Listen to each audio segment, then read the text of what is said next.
Welcome back to Treasure and Change. Today, I've got something a little different for you. I've got a bit of a story time. You see, as a coin roll hunter here in the United States, I come across this coin in almost every dime box I hunt. It's a Canadian Bluenose dime, and it's a perfect example of history on coins. Before you decide to bring it back to the bank and put it back into circulation, please, let's learn about it and its history together. In the year 1920, the International Fisherman's Cup race was born. This race was meant to determine the fastest fishing schooner in the North Atlantic. It marked a dramatic shift in the competitive sailing landscape, from elite yacht racing towards a celebration of working-class maritime culture and heritage. This race had the impact of increasing accessibility of competitive sailing. From a shipbuilding perspective, yachts were built only for speed, which meant they were very top-heavy in the sails and would tip over at the lightest breeze.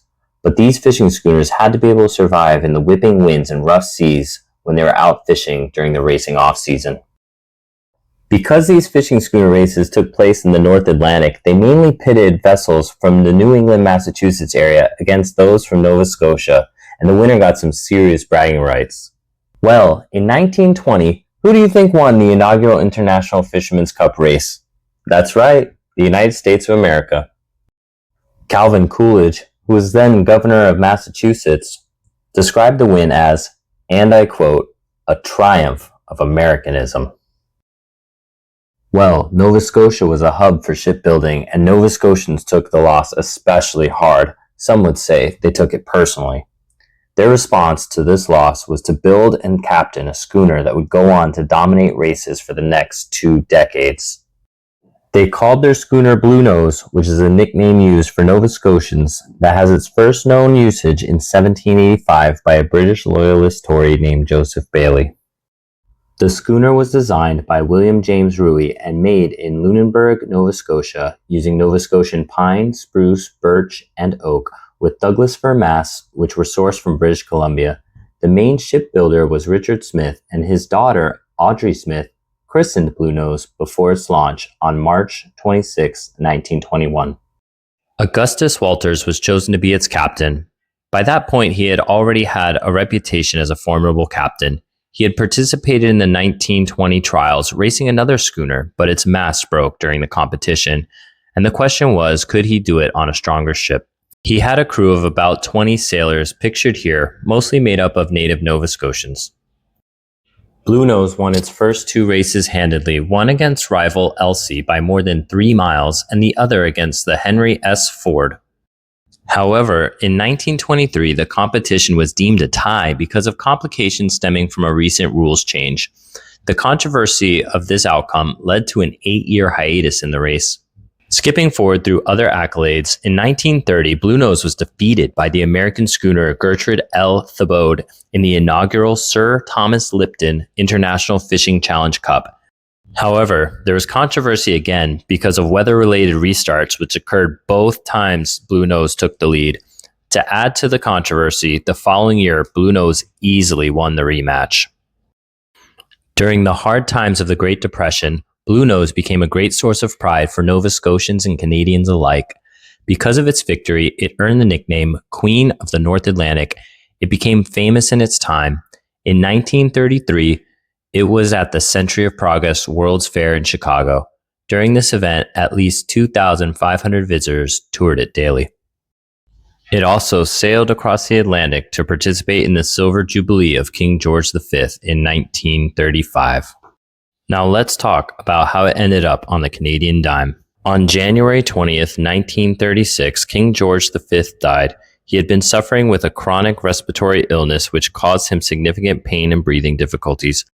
His personal physician, Lord Dawson of Penn, hastened the king's death because he wanted it to be announced in the morning for the newspaper rather than in the evening. Let's just say I'm thankful he's not my doctor. Well, this all happened within a short period, about a year after Bluenose crossed the Atlantic Ocean to attend King George V's Silver Jubilee celebration. I'm not implying a correlation, but I'm drawing attention to the fact that Bluenose was at the peak of its icon status and notoriety at the time. So King George VI was crowned after his brother Edward VIII abdicated the throne. A new king meant that it was time for new coinage, which was being prepared for release for the following year in 1937. Before 1937, most Canadian coins derived their designs from British styles, showing crowns, etc. However, this time around, they planned to redesign to emphasize distinctly Canadian imagery. Emmanuel Hahn, a German immigrant to Canada, designed the reverse of the Canadian dime based on photographs of Bluenose, which was by now already firmly a symbol of pride and ingenuity for Canada. As you can see, the design was originally intended for the Canadian quarter, but ultimately ended up on the dime instead. Bluenose first graces the Canadian dime upon release of the redesigned King George VI coinage. The fresh Canadian-centric imagery was largely welcomed as a step forward for national identity. These coins were minted at the Royal Mint of Canada in Ottawa. The Winnipeg facility, which now produces the coin, didn't open until 1976.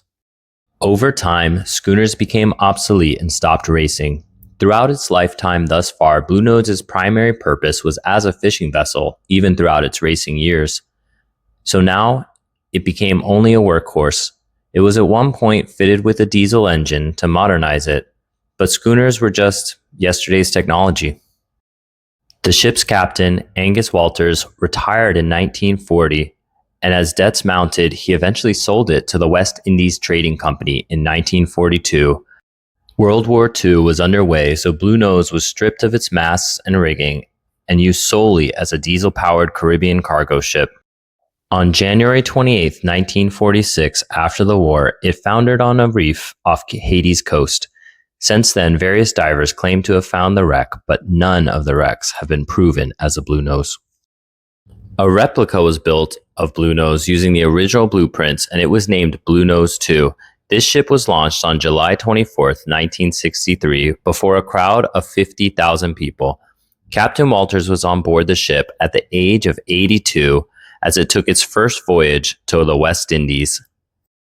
In 1971, the replica Bluenose II was sold to the Nova Scotian government for 10 Canadian Bluenose dimes. Today, it remains in Nova Scotia where tourists can pay it a visit. In 2005, Captain Walters was posthumously named a Canadian Person of National Historic Significance. The Bluenose, which was launched on March 26, 1921, celebrated its 100-year anniversary in 2021. The Royal Canadian Mint marked the 100th anniversary of the iconic Bluenose schooner by releasing a special set of 3 commemorative dimes. It included the traditional Bluenose design that has been famously featured on the Canadian 10-cent coin since 1937, as well as an updated artwork and, most excitingly, a colorized version, the first ever color 10-cent coin in Canadian history. A perfect tribute to a national legend. And that concludes the story I have for you today about the Bluenose dime. I hope you find these pieces of history in your next dime roll hunt, and you hold on to them. And I hope that you're equally inspired to look into the history of coinage, because it's endlessly fascinating. The sources I used for this video are linked in the comments below. Please let me know what your favorite historic coin is down in the comments as well. If you've learned something from this video or have feedback, please like, share, comment, and subscribe. I'll catch you in the next one.